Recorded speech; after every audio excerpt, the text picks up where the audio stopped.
Hello friends, greetings from Heroes Hospital. મારું નામ છે ડોક્ટર નયન ટીમ્બડિયા, પ્રોસ્થેટિક યુરોલોજિસ્ટ અને એન્ડોલોજિસ્ટ તરીકે હીરોઝ હોસ્પિટલમાં ફરજ બજાવું છું.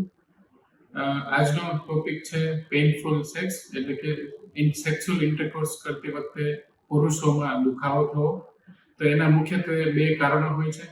ફર્સ્ટ શોર્ટ ફ્રેન્યુલમ અને સેકન્ડ ઇઝ ફાઇમોસિસ.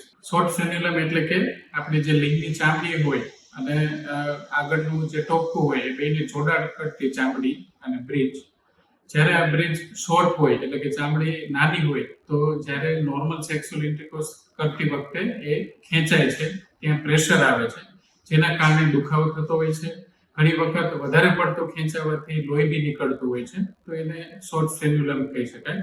આવા કેસીસમાં આપણે માઇનર એવી સર્જરી કરી અને જો આ બ્રિજને કટ કરવાનું ઓપરેશન કરીએ તો આપણને સેક્સ્યુઅલ ઇન્ટરકોર્સમાં દુખાવા વગર ઇન્ટરકોર્સ કરી શકાય છે.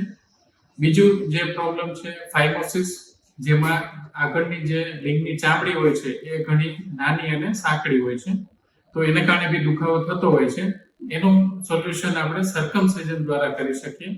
સર્કમસિઝન એક અગેન ડે કેર સર્જરી છે કે જેમાં આગળની ચામડીને 360 ડિગ્રી એટલે કે આખી આગળ અને પાછળના ભાગમાં રિમૂવ કરી અને ટાંકા લેવામાં આવે છે.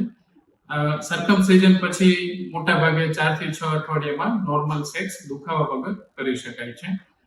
વધારે માહિતી માટે અમારો સંપર્ક કરો અથવા તો હીરોઝ હોસ્પિટલની મુલાકાત લો. Thank you.